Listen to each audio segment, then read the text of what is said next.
Number 2 start किया था जी, और चैप्टर नंबर 2 में हम देख रहे हैं कि इकोनॉमी एंड इसके पर्सपेक्टिव, इकोनॉमिक एनवायरनमेंट और इसका हमारे बिजनेस के ऊपर क्या इम्पैक्ट आ रहा होगा। मैंने कल भी आपसे कहा था कि अगर आप सिर्फ स्लाइड नोट्स को यूज करेंगे तो ये 100% पर्पज हमारा फुलफिल कर रहा होगा, लेकिन जाहिर है एक एडवांस लेवल का पेपर है और अगर आप खुदा ना खास्ता पढ़ने के शौकीन हो तो फिर आपको ICAP की बुक को थोड़ा सा साथ में अटैच कर लेना चाहिए, ठीक है। अगरचे मैंने जो नोट्स के कंटेंट हैं, जो स्लाइड के कंटेंट हैं, वो मेनली ICAP की किताब ही को फॉलो करके बनाए गए हैं, सिवाय उन चंद चीजों के जो हमें लग रहा होता है कि यहाँ एक्सप्लेन नहीं हुई है या फलां चीज इसमें ऐड हो जानी चाहिए थी, उसके अलावा बाकी मेन कंटेंट वहीं से लिया गया है।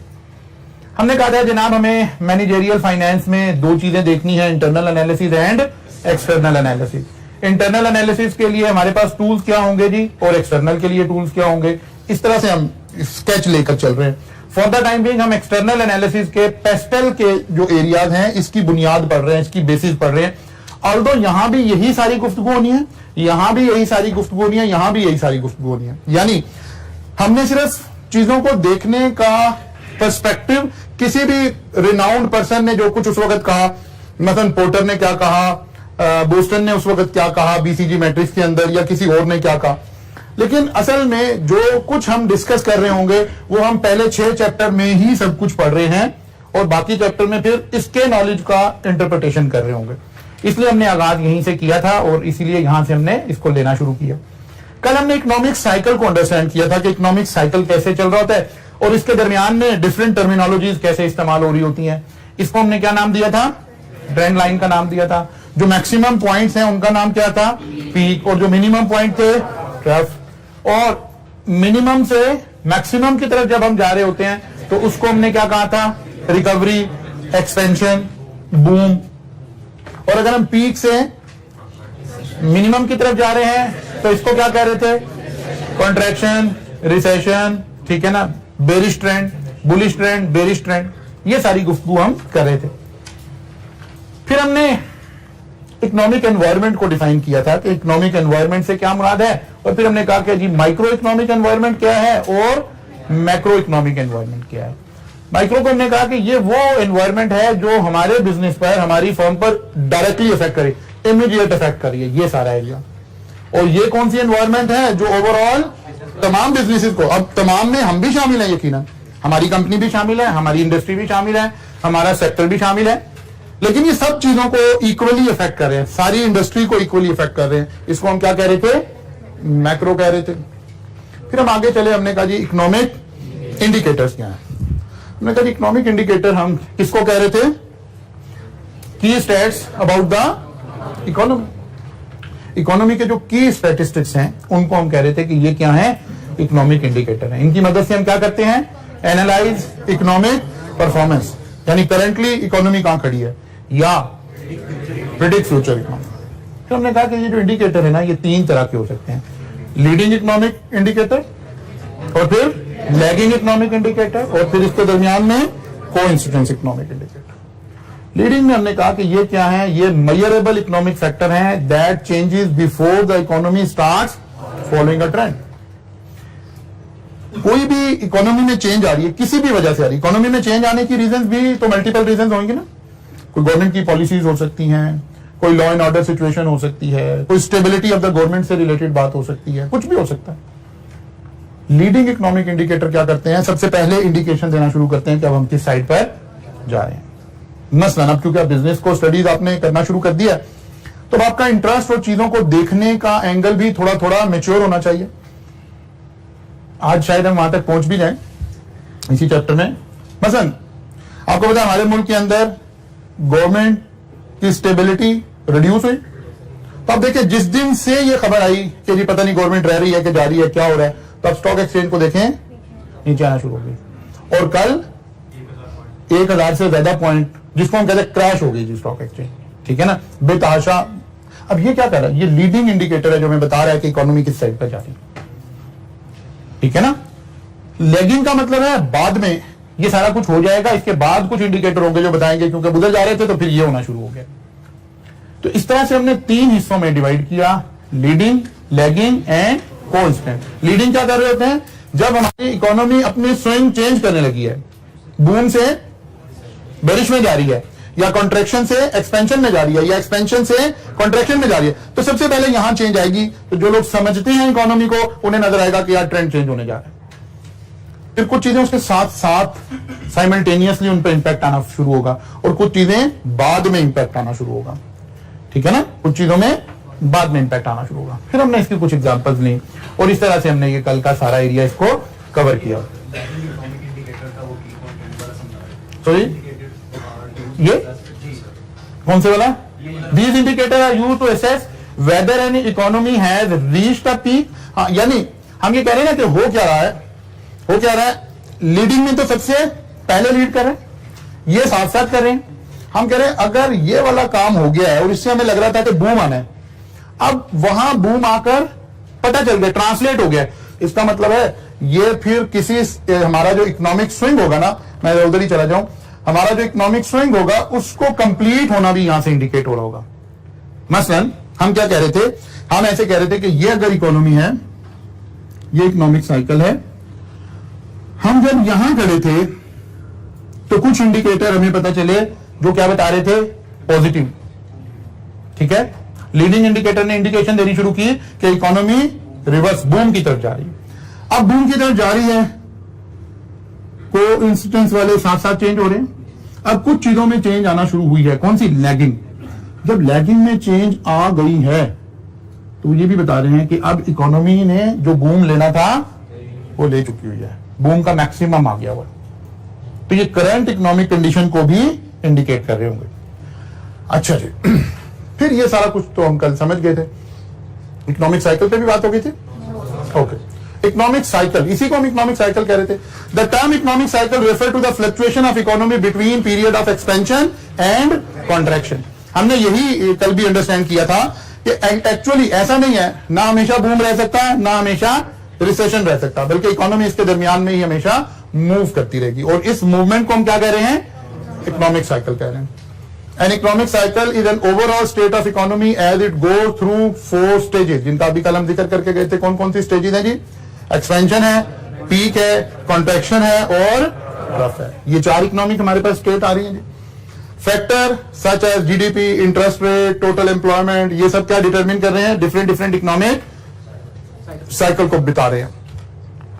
अच्छा जी, when national income increases, national income means GDP, when national income increases from one year to next there is economic growth। मसलन अगर हम कह रहे हैं इकोनॉमिक ग्रोथ में है तो हमारी जीडीपी इंक्रीज होनी चाहिए, ईयर टू ईयर इंक्रीज होनी चाहिए। लेकिन अगेन फिर वही कॉन्सेप्ट कि ऐसा नहीं हो सकता कि हम कहें कि पिछले 10 साल से हमारी जीडीपी हमेशा बढ़ रही है, ऐसा नहीं हो सकता। बल्कि बढ़ना शुरू होगी, फिर कोई एक पीक आएगी, फिर ये वापस आना शुरू हो जाएगी, फिर दोबारा से एक साइकिल चलेगा ये इकोनॉमिक साइकिल के दरमियान है। इसी तरह when national income decreases from one year to other there is an economic recession. इसका मतलब ये हुआ कि जब हम ये कहेंगे कि मुल्क में रिसेशन है तो इसका क्या मतलब है? जीडीपी कम हो रहा है, पिछले साल से इस साल का जीडीपी कम आ रहा है। और जब हम कह रहे हैं मुल्क में ग्रोथ आ रही है, इकोनॉमी में ग्रोथ आ रही है, इसका क्या मतलब है? ठीक होगी बात? अच्छा जी, an economic cycle consist of several year of economic growth with national income each year being higher than the previous year या lower than the previous year. अगर हायर है तो पॉजिटिव आ गया, लोअर है तो नेगेटिव आ गया। Government economic policies usually tries to achieve continued economic growth, but if recession become unavoidable policy is then aimed at making recession as short as possible. क्या मतलब हुआ? चलो जी, गवर्नमेंट तो हर एक यही चाहती है कि हमेशा ही ग्रोथ आ रही हो, एक्सपेंशन हो रही हो, लेकिन ऐसा तो नहीं होगा, नेचर तो ये नहीं चाह रही है। तो जब रिसेशन शुरू होगा तो फिर गवर्नमेंट को क्या सोचना चाहिए कि रिसेशन के पीरियड को हम एज अर्ली एज पॉसिबल क्या कर सकें? खत्म कर सकें, शॉर्ट कर सके। तो वहां रिसेशन में गवर्नमेंट पॉलिसी कैसी होनी चाहिए कि जल्दी से जल्दी हम रिसेशन से बाहर आ सकते हो और वापस इकोनॉमी किधर चली जाए? ग्रोथ में चली जाए। अब आते हैं जी स्टॉक मार्केट की तरफ। What is the stock market? A marketplace where investor can buy and sell listed companies share and other tradable instrument। आपको पता है, आप इससे पहले या अभी आजकल पढ़ रहे होंगे या इससे पहले पढ़ चुके होंगे। कैप 7 में आप कंपनी लॉ पढ़ रहे होंगे या पढ़ेंगे, ठीक है ना? कितने लोग हैं जिन्होंने कंपनी लॉ पढ़ लिया हुआ है? ओके, ज्यादातर हुई। ओके, आपने देखा हमने डिफरेंट टाइप की कंपनीज बनाई। जैसे हम कंपनी की फॉर्मेशन में गए तो कंपनी के साथ लफ्ज क्या लग गया? लिमिटेड। लिमिटेड लाइबिलिटी का कॉन्सेप्ट आ गया, सेपरेट लीगल एंटिटी का कॉन्सेप्ट आ गया, ठीक है ना। अब हमने कंपनीज को कैटेगराइज करना शुरू किया दो मेन कैटेगरीज में, प्राइवेट लिमिटेड और पब्लिक लिमिटेड। प्राइवेट लिमिटेड में हमने कहा कि ये वो कंपनीज हैं जिनके शेयर के ऊपर रिस्ट्रिक्शन है। किसके ऊपर? ट्रांसफर के ऊपर। और जो मेंबर्स हैं वो मैक्सिमम 50 हो सकते हैं। और फिर हमने कहा कि ये कंपनी पब्लिक को ऑफर नहीं कर सकती अपने शेयर, इसको हमने प्राइवेट लिमिटेड कहा। फिर हमने पब्लिक लिमिटेड की एक डेफिनेशन दी जिसमें इसका रिवर्सल कर दिया, कोई रिस्ट्रिक्शन नहीं है, मेंबर की भी कोई लिमिट नहीं है, एंड दे कैन ऑफर। फिर हमने यहां से दो कैटेगरीज बना दी, लिस्टेड, अनलिस्टेड। लिस्टेड कंपनीज वो हैं which can and have exercise this offer, और जो दूसरी थी वो कर सकती हैं लेकिन उन्होंने अभी एक्सरसाइज नहीं की। अब जो लिस्टेड कंपनीज हैं, इंसानियत ने क्या किया, जैसे हर चीज की हम कोई एक मार्केट बना लेते हैं कि जी ऑफिस सेंटर मोबाइल्स के लिए मार्केट है जी, पीसीज के लिए, लैपटॉप के लिए मार्केट है जी, फला वेजिटेबल मार्केट है जी, फला फ्रूट मार्केट है जी, इस तरह मार्केट्स बनी हुई हैं। ऐसे ही हमने क्या किया, हमने ये जो शेयर्स थे, ये जो ऑनरशिप थी, इसको ट्रेड करने के लिए एक मार्केट प्लेस बना ली जिसका नाम रख दिया स्टॉक मार्केट। लिस्टेड कंपनीज की वो तमाम सिक्योरिटीज, वो तमाम, चाहे डिबेंचर हो, चाहे प्रेफरेंस शेयर हो, चाहे ऑर्डिनरी शेयर हो, जिस जगह पर ट्रेड हो रहे हैं उस जगह का नाम क्या है? Stock market. तो stock market is a place where buyer and seller exchange the ownership of the company. Company की ऑनरशिप को एक्सचेंज करते हैं, मींस शेयर्स को एक्सचेंज करते हैं। अच्छा, यहां कहीं कहीं टर्मिनोलॉजीज का फर्क भी आएगा, अगरचे आईकैप का जो ऑफिशियल स्टांस है, हमने ब्रिटिश टर्मिनोलॉजीज को पढ़ना होता है। ब्रिटिश टर्मिनोलॉजी में हम लफ्ज शेयर यूज कर रहे होते हैं। हमारा कंपनीज एक्ट 2017 भी शेयर्स की टर्म इस्तेमाल करता है, लेकिन अमेरिकन ने हम शेयर्स की जगह स्टॉक इस्तेमाल कर रहे होते हैं। तो कहीं स्टॉक भी लिखा हुआ तो उससे हमने परेशान नहीं होना। और ये भी एक अजीब लतीफा है कि हम मुल्क में शेयर्स ट्रेड कर रहे हैं लेकिन मार्केट स्टॉक एक्सचेंज है, ठीक है ना। यानी मार्केट के लिए हमने अमेरिकन टर्म, ताकि दोनों ही खुश रहे, ठीक है ना, अमेरिकन भी खुश रहे, ब्रिटिश भी खुश रहे। हमने कहा जी स्टॉक एक्सचेंज में शेयर ट्रेड हो रहे हैं, ठीक होगी बात। Stock market is considered as one of the leading indicator where the economy will be in near future. आपको पता है इकोनॉमिक्स में एक बात और हम कहते हैं, इकोनॉमिक्स को आप एग्जाम करवाकर आ गए, हम कहते हैं stock exchange is a barometer of economy, ठीक है ना, बैरोमीटर ऑफ इकोनॉमी। ये आम सेइंग है हमारी इकोनॉमिक्स के अंदर कि stock exchange is a barometer of in economy, यानी इकोनॉमी को मेजर करने का तरीका।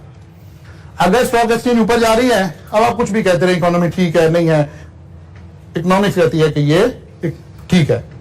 अगर स्टॉक एक्सचेंज डाउन जा रही है तो इकोनॉमिक्स ये कहती है कि आपकी इकोनॉमी डिस्टर्ब हो रही है, खराब हो रही है। तो यही बात है, वो कहता है कि लीडिंग इंडिकेटर है आपका इस बात का कि इकोनॉमी आपकी मुल्क की कहां खड़ी है।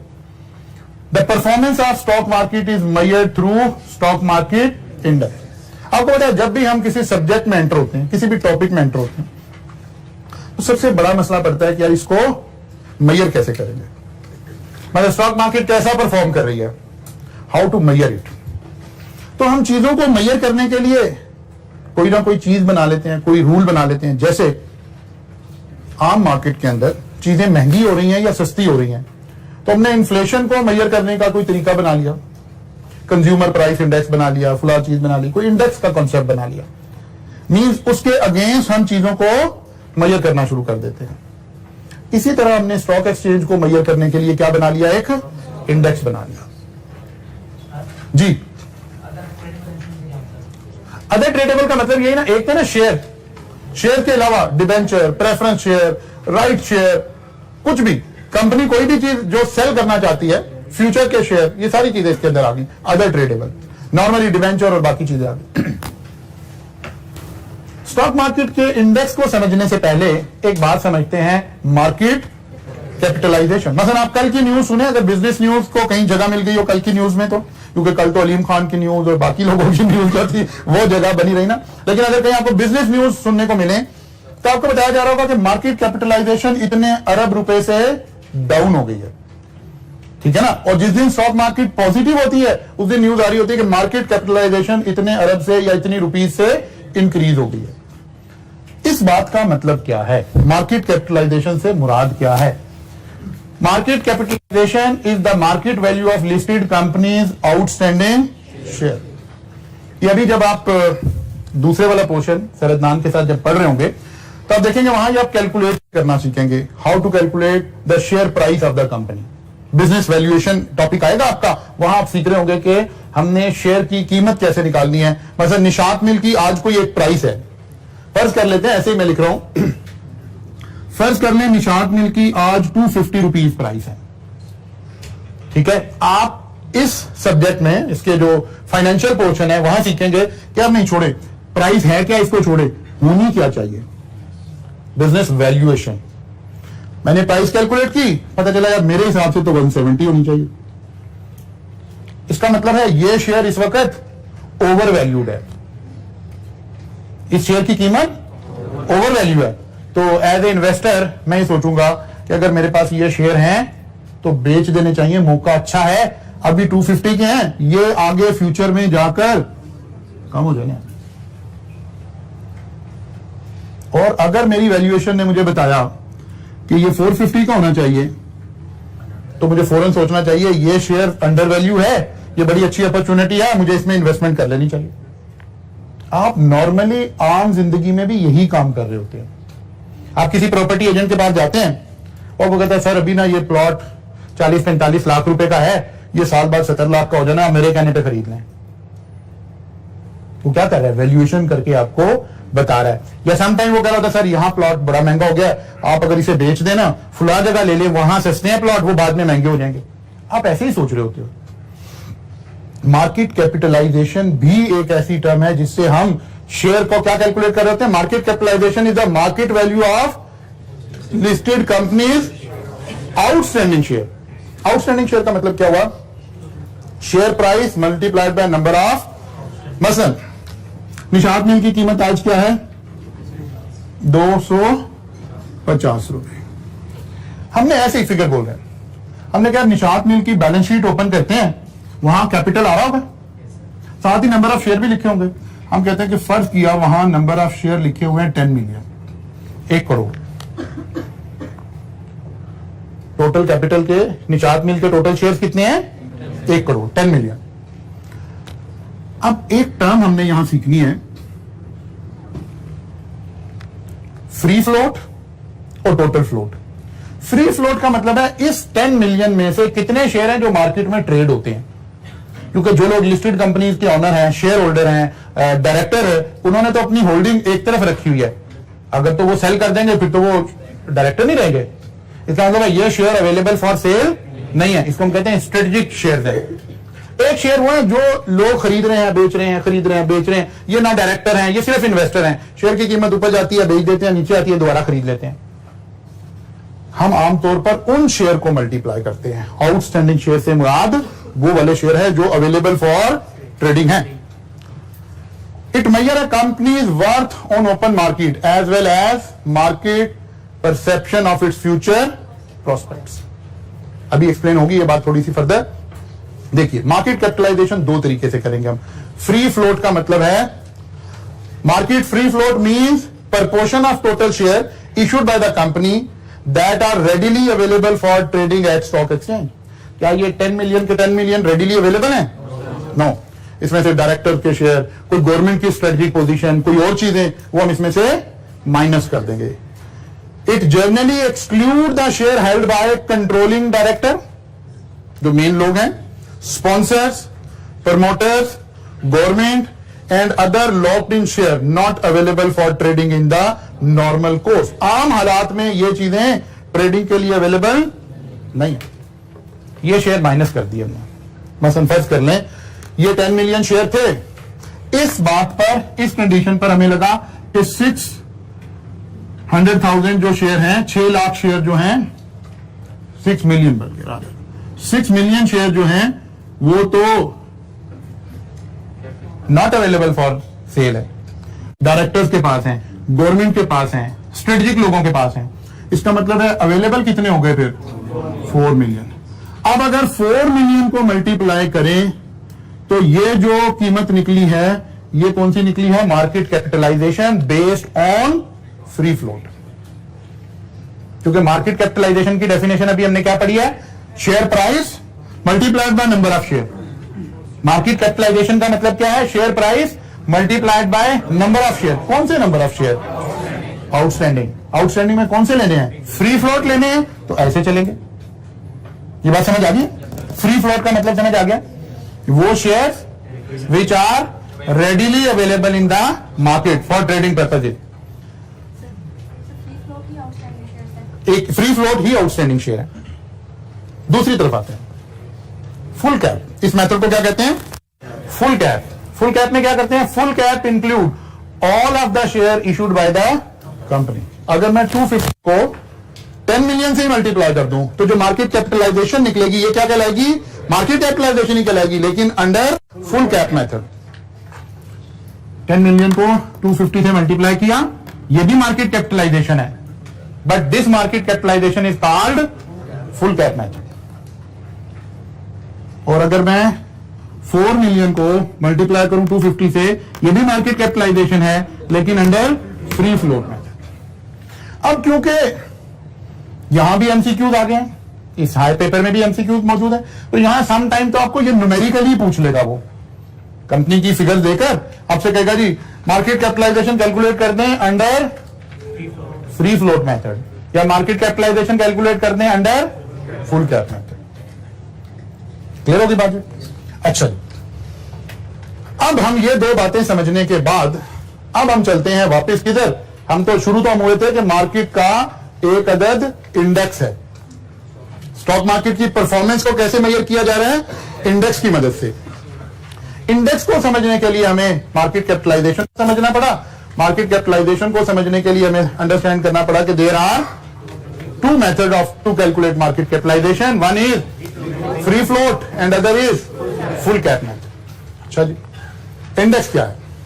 Stock market index is a statistical measure which show changes in the stock market and measure performance of stock market.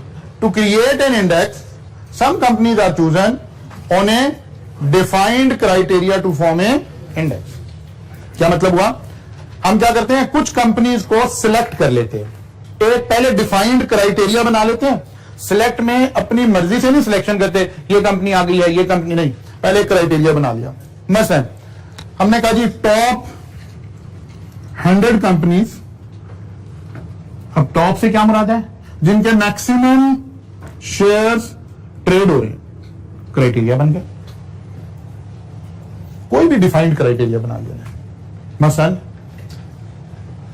Top 10 companies जिनके शेयर की प्राइस मैक्सिमम हो,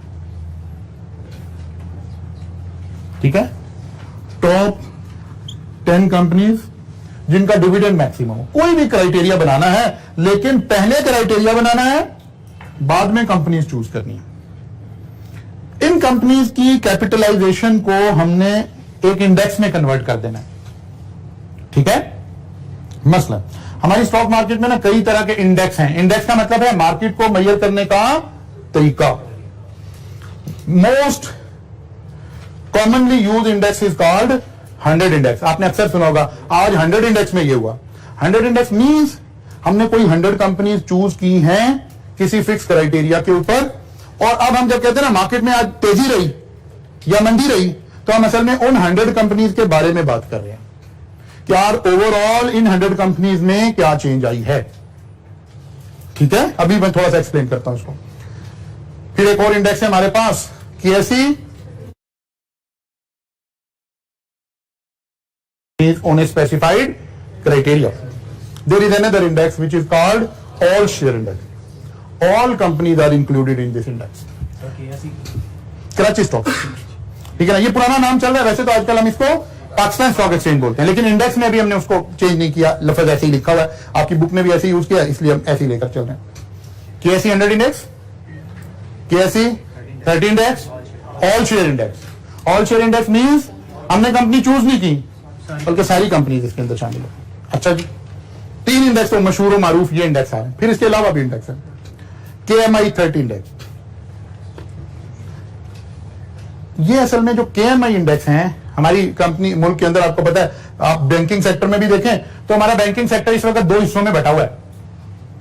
एक इस्लामिक बैंकिंग, एक कन्वेंशनल बैंकिंग। वो कंपनीज जो एक शरिया बोर्ड है हमारी कंट्री के अंदर, वो अप्रूव करता है उन कंपनीज को।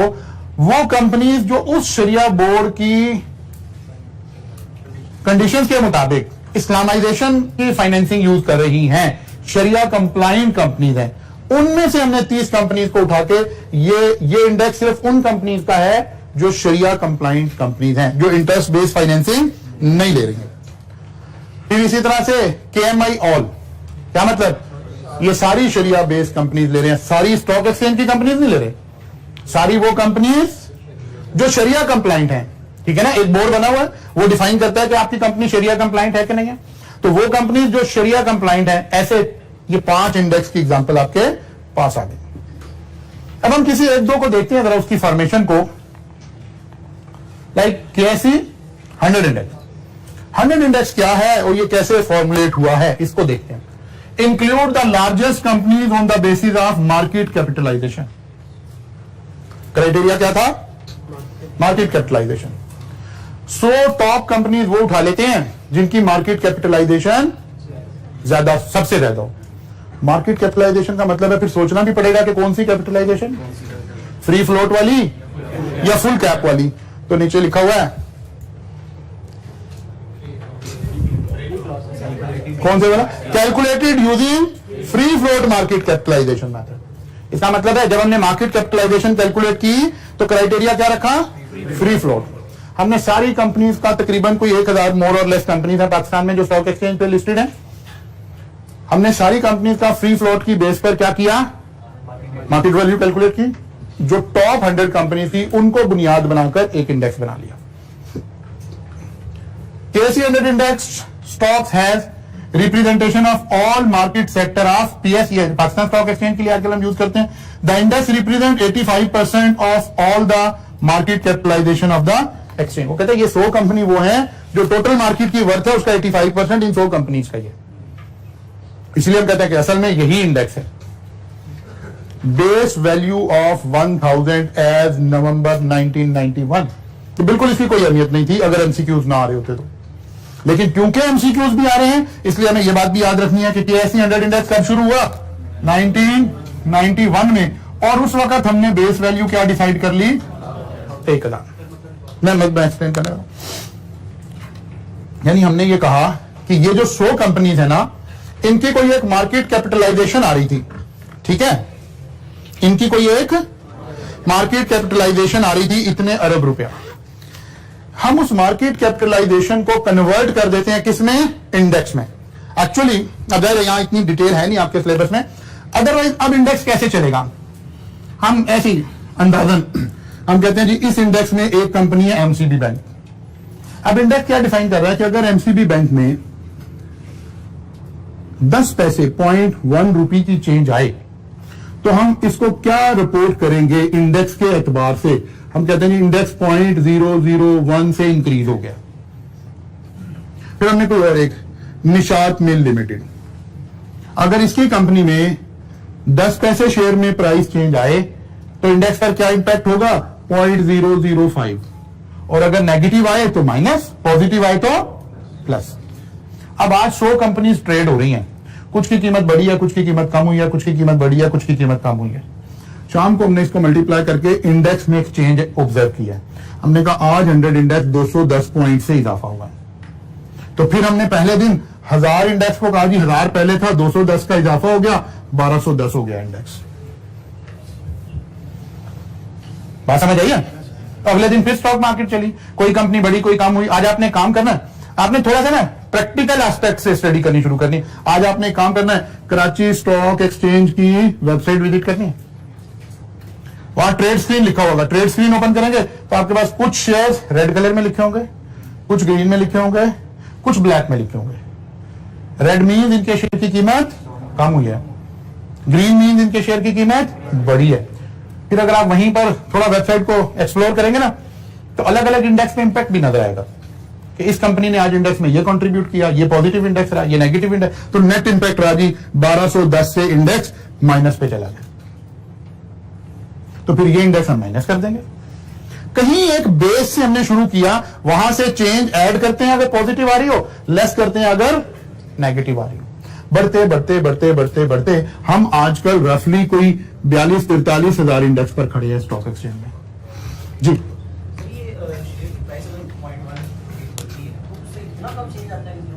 जी राइट, हमने खुद ही मेजर कर रखा ना, वरना तो हम इंडेक्स पे ऐसे याद कर रहे होंगे जी 22,75,000 इंडेक्स पे खड़े। हमने इंडेक्स की एक वैल्यू को स्टेबलाइज रखा हुआ है।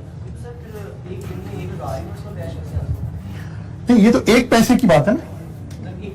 एक कंपनी में अगर 10 पैसे शेयर तो 2-2.5 रुपए 3 रुपए बढ़ जाते हैं, तो फिर इसको मल्टीप्लाई करें, 100 कंपनीज ने आना। ये तो मैंने ऐसे ही आपको एग्जाम्पलीफाई करने के लिए दिया ना, सिलेबस में डिटेल नहीं है, वरना मैं आपको पूरी फॉर्मेशन ऑफ 100 इंडेक्स बता सकता था। मेरा तो कोर एरिया स्टॉक एक्सचेंज में इन्वेस्टमेंट और ये सारा एरिया, तो मैं आपको बड़ी डिटेल में बात बता सकता हूं, लेकिन वो फिर ओवर हो जाएगा, फायदा कोई नहीं होगा।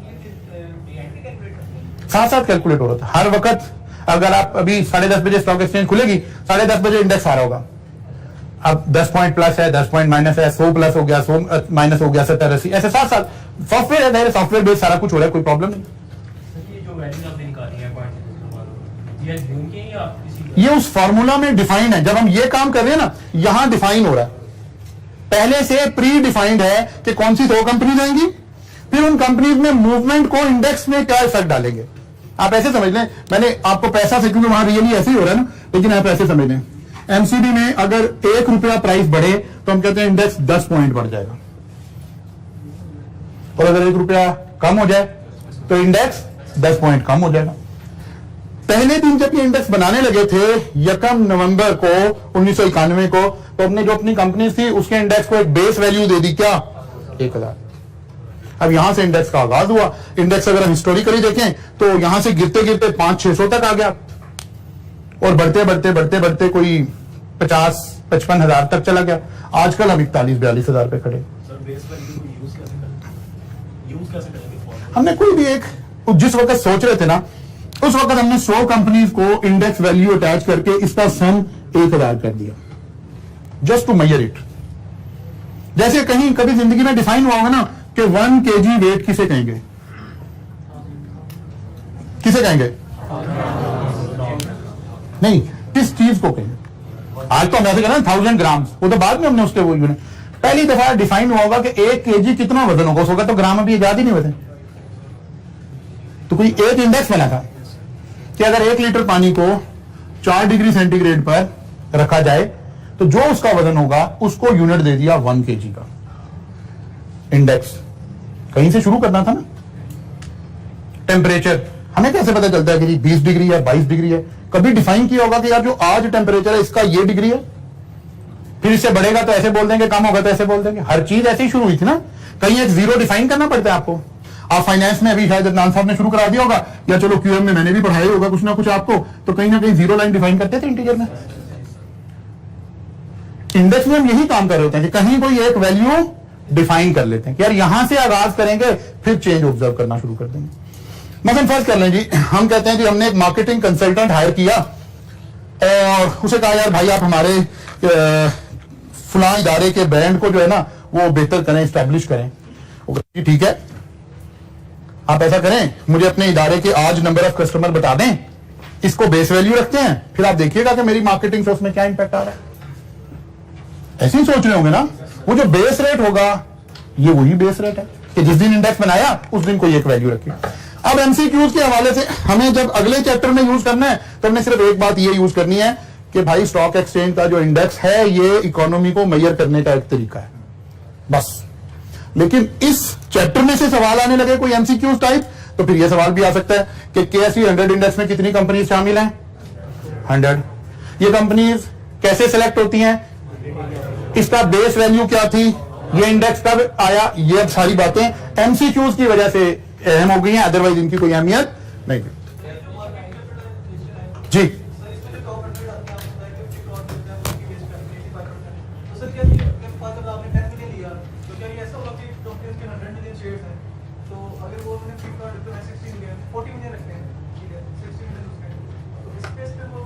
जी बिल्कुल ऐसे ना। 100 इंडेक्स किस पे कैलकुलेट हुआ था? फ्री फ्लोट पे। इसका मतलब है इस बेस पर हुआ था। अब एक्चुअली इंडेक्स का मतलब क्या है आप ऐसे सोचिए, दोबारा मैं थोड़ा सा एक्सप्लेन करता हूं। 100 कंपनीज आ गए, उनकी फ्री फ्लोट की वैल्यूज आ गई, उनकी मार्केट प्राइस आ गई। आपने इसको मल्टीप्लाई किया तो ये पता नहीं कितने अरब रुपए बने होंगे। उन्होंने कहा यार इतने अरब रुपए को हम क्या बोलेंगे आज के बाद 1000। बात समझ आई? फर्ज कर लें उस वक्त में ऐसी 20 अरब वैल्यू थी जब आपने फ्री फ्लोट कैलकुलेट किया। अब हम इसको नहीं बोलना चाहते थे इंडेक्स में, हमने कहा अच्छा यार 20 अरब मींस 1000, और आज से फिर एक फॉर्मूला बनाया कि इसको इसमें कैसे कन्वर्ट करेंगे। एक्चुअली वो आप बोल रहे हो तो क्या इंडेक्स इतना बढ़ गया, इंडेक्स इतना कम हो गया, इंडेक्स इतना बढ़ गया, इंडेक्स इतना कम हो गया। जी, इसका मतलब है लोगों पे शेयर की प्राइसेस ऊपर गई हैं, यानी डिमांड ज्यादा थी, सप्लाई कम थी, प्राइसेस बढ़ गई है, मार्केट कैपिटलाइजेशन बढ़ गई। अच्छा जी, वापस आ जाते हैं 30 index. KSE 30 index include top 30। अब सिलेक्शन क्राइटेरिया क्या है? Most liquid companies. Liquid means solid liquid gas नहीं, liquid means convertible into cash, ability to convert into cash, यानी ऐसी कंपनी जिनके शेयर इमीडिएटली सेल हो जाए। मोस्ट लिक्विड शेयर का ये मतलब है जो सेलेबल ज्यादा है। इसका मतलब है ऑलमोस्ट हम कह सकते हैं यहां वो टॉप 30 कंपनीज होंगी जिनके शेयर मैक्सिमम ट्रेड हो रहे होंगे। Most liquid share. ये कैसे कैलकुलेट किया? Based on free float methodology. कब बना? 2005 में, और उस दिन बेस वैल्यू क्या लेती गई? 10,000। नहीं, वो समझाने के लिए बात कर रहे हैं, समझाने के लिए बात कर रहे हैं। असल में अगर आप इंटरेस्टेड होंगे मैं इसकी एक्चुअल कैलकुलेशन शेयर कर सकता हूं आपसे, लेकिन वो ऐसे फजूल हो जाएगा, सिलेबस की लिमिट से आउट हो जाएगा।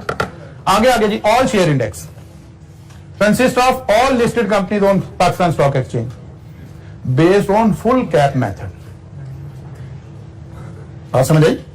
वो दोनों फ्री फ्लोट, और ये इसका मतलब है ये MCQs में कहीं 2-3 मार्क्स के लिए हमें जरूरत भी पड़ सकती है। बस समझना तो हमने इतना था कि अगर ये कहा जाए, अगर इसका जब जहां हम इसको यूज कर रहे होंगे उधर आ जाए, यूटिलाइजेशन तो इसकी सिर्फ इतनी हो रही होगी जब हम अपने बड़े क्वेश्चन में इकोनॉमी और उसको डिस्कस कर रहे होंगे तो ऐसे कह रहे होंगे कि सन 2021 में स्टॉक एक्सचेंज का इंडेक्स था 40,000 और 2022 में स्टॉक एक्सचेंज का इंडेक्स हो गया 42,000,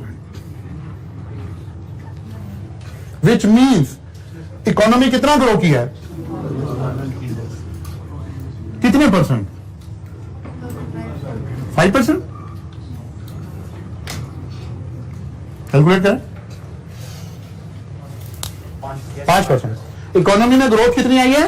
5%। या ऐसे बोलता हूं, स्टॉक एक्सचेंज का रिटर्न कितना रहा? 5%।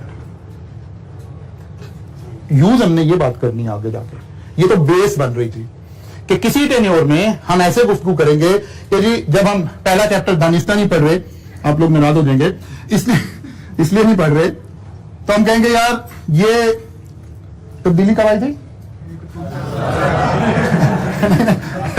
ईयर बोलिए 2018, और तब्दीली रुखसत कब हो रही है? 2022 में। तो अब हमें अगर इकोनॉमिकली गुफ्तगू करनी होगी तो हम यहां कहेंगे कि यार यहां इंडेक्स क्या था, यहां इंडेक्स क्या था। ये वो फ्रूट है जो तब्दीली में देखे गए, ठीक है ना। या ऐसे गुफ्तगू कर रहे होंगे, यहां डॉलर था 101 रुपए का, अब हो गया जी माशाल्लाह 185 रुपए का, ठीक है ना। हमने यूज तो ये इंडिकेटर ऐसे करने हैं, ठीक है ना।